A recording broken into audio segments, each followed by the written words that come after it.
Welcome back to Clark's Ring Rants. Let's get straight into today's video. So, hot heavyweight prospect Moses Itauma has just put on an absolute clinic against Jermaine Franklin. He's beat him up, he's dropped him, and he's eventually knocked him out cold in the fifth round, becoming the first person to stop Jermaine Franklin, and he moves himself into contention for a world title. Let's talk about the fight and what's going to come next for Moses Itauma. So coming into this fight, there was two main schools of thought. There was people who thought Moses Itauma was just going to blast Jermaine Franklin out of there. He was going to make easy work of him. He was going to get the job done in under 4 rounds. And then you had some people who thought, well, you know what? Jermaine Franklin, he's durable, he's experienced. He's been in there with Joshua, he's gone the distance, never looked like getting stopped. He's gone the distance with Dillian Whyte in a losing effort, but a lot of people would argue he won that fight. So people weren't knowing what to expect. They were hoping Itauma could get rounds. We all know he's just been running through his opponents. Dillian Whyte got stopped in a round. Balogun got stopped in a round or two. Dempsey McKean, 1 or 2 rounds again. He's just been going through people like a hot knife through butter. And for Moses' development, more than anything, I, for one, was hoping maybe Franklin could give him a few rounds, tuck up, make it a bit awkward, and he wouldn't just come to survive. And to be fair to Franklin, he did give it a good go in there, but you could see the writing was on the wall from very, very early on. Moses Itauma, he came out, he's so fast, he's twitchy, he's moving, he's touching Franklin to the body, then he's going upstairs, hitting with some shots, some big shots early on in this fight, and the writing was on the wall. Yes, Franklin was brave, he didn't just come to roll over, he could have probably gone down a lot quicker than what he did if he really wanted to, but he genuinely had some ambition in there, and he hung in tough. So like I say, the fight started out and we can see Moses Itauma, he's a fast starter. He came out, he took the centre of the ring and he was immediately pushing Jermaine Franklin back. He was stabbing him to the body with that straight left hand, and the right upstairs was a real threat. Jermaine Franklin, he fights in this American style, relaxed with his hands. He tends to drop his left hand, which is not necessarily a bad thing. It just depends what kind of opponent you've got in front of you. But with someone like Moses Itauma, a southpaw, he's fast, he's going to counter. He found a home for that jab, that right-handed jab, and that right hook very, very early on. He backed Franklin up into the ropes. He definitely buzzed him early on in that fight. And I thought this could be pretty easy for him. This could be an early night.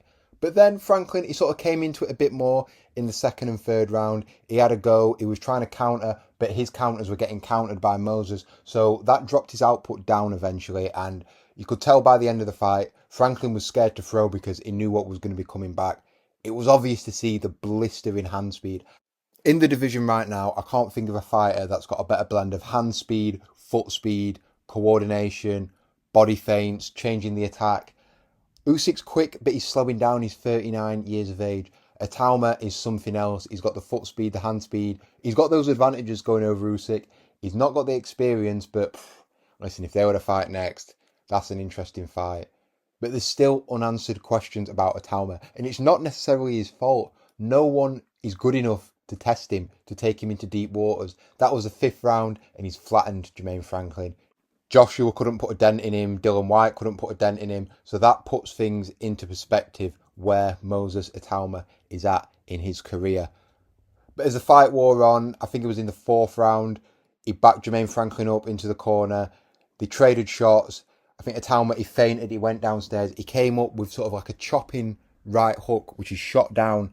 It caught Jermaine Franklin on the temple. Down he went. He was buzzed, he was dazed, he was confused. And that came just before the bell. There wasn't quite time for Itauma to go in for the kill there. But the writing was on the wall there. The look on Jermaine Franklin's face as he slumped in his corner at the end of the 4th round. He looked dejected. He looked a little bit resigned to defeat. But you know what? Fair enough. Credit to Jermaine Franklin. He went out on his shield. He went out swinging. He gave it a good go. And the knockout eventually came. They were in the centre of the ring. They were trading shots. Jermaine Franklin, he found himself squared up, and Moses Itauma unleashed an absolute peach of a left uppercut on the inside. Jermaine Franklin was knocked out on his feet. You could see him, he was dazed, he was starting to stumble, his hands were down, and then Moses Itauma delivered the final blow. A right jab, down went Franklin, face first, splattered into the canvas. He was in no fit state to continue. The referee did the right thing, he waved the fight off. I don't know what it was. Some idiot in Jermaine Franklin's corner, I think it was his lead coach, was protesting the stoppage, saying it came a bit early. Listen, they could have counted to 50. Jermaine Franklin was in no fit state to carry on. in that fight. Save him for another day. There was no way on God's green earth he was ever going to win that fight. It was only going to get worse and be more of a beating and an even more brutal knockout in the end. But Jermaine Franklin should be proud of his performance.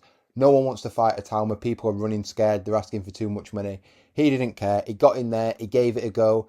It caused him a few issues, I guess you could say, being a bit more elusive. But once Itauma figured him out, he nailed him down. He got the stoppage. It was a brilliant performance from Moses Itauma. Personally, I thought this fight might have gone a few more rounds. I thought it might have gone into the second half of the fight. But like I say, he came out in the first round. The writing was on the wall. It was only a matter of time. There was nothing Jermaine Franklin could have done any better in there. He was just in there with a generational talent. And what next for Moses Itauma? In the post-fight interview, Ade was asking him who would he like next, what's realistic. Him and Frank Warren were a bit candid about it. They didn't explicitly call out any names. We know we've got Fabio Wardley and Dubois coming up. Moses Itauma is ranked number 1 in both the WBO and the WBA, so that mandatory is going to get called pretty soon. But as we're all aware, him and Fabio Wardley are both in the same camp. They're both trained by Ben Davison. So assuming Fabio Wardley came through his fight against Daniel Dubois, that mandatory would get called. What happens in that situation? Someone's got to leave Ben Davison, or the fight just doesn't happen. It's just a bit of an awkward situation. I don't know how much longer that relationship's going to be tenable for Moses Itauma, Fabio Wardley, Ben Davison. Something's got to give, because that's a great fight. That's a fight I'd absolutely love to see, and I'd hate for us not to get it just because they're part of the same team. Someone is going to have to split off eventually, but who will it be? Alexander Usyk's name was mentioned. Obviously, he's got this gimmick fight coming up with the kickboxer. But after that, he's going to have to defend his WBC title against Ajit Kabayel. And then the WBA mandatory is going to get called. Frank Warren hinted that either Usyk is going to have to be stripped to the belt or he's going to defend. So I think a world title shot is imminent for Moses Itauma. I'd like to see him have just one more before that. And I think a viewer left this comment on my video yesterday. That could be Filip Hrgović. We all know Filip Hrgović has just been announced to fight Dave Allen in the UK.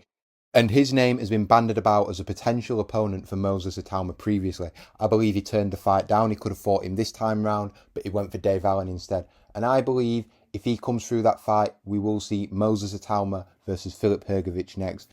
Itauma actually mentioned Hrgovic's name in the post-fight interview. He said he wanted him, but that fight didn't materialise. So I think we can expect to see those two face off in July, when it is reported that Moses Itauma will once again take to the ring. And that could be a WBO final eliminator, because I know Hrgović is also very highly ranked with the WBO. But yeah, great performance, knocked him out, broke him down systematically, didn't rush his work, paced himself well. The variation on the shots was absolutely brilliant. This is a special, special fighter, and I'm looking forward to seeing what's next. There was no direct call-outs. I'd like to see him maybe be a bit more bullish when he gets on the mic and say, I want you, I want you, I want you. But that's just not his character. It's a great performance from Moses Itauma. He's really starting to announce himself on the world stage. But who next? That's the question. I think it's going to be an interim fight, and then it's going to be a world title later down the line, because one of them belts is either going to become vacant or he is going to be ordered to fight for a world title. So my prediction, it's going to be Hrgović next, assuming he comes through Dave Allen, and then we're going to see Moses Itauma, should he beat Filip Hrgović, in a world title fight. It could either be Fabio Wardley, it could be Daniel Dubois, it could be a vacant belt, maybe it could even be Usyk. But I think we will see Moses Itauma in a world title fight very, very soon. And hand on heart, based on that performance, I'm not actually sure who I would pick to beat him at this stage. Obviously, we've got Usyk, but other than that, Itauma could be the one, you know. He really, really could. But what do you think? Let me know your thoughts in the comments below. Moses Itauma batters, drops and stops Jermaine Franklin. Makes easy work of it compared to AJ and Dylan White. It's a statement performance. World titles could be next, but who would you like to see him face next? Leave your thoughts in the comments below. Don't forget to like this video, share, subscribe if you're new, and I'll see you on the next one. Peace out.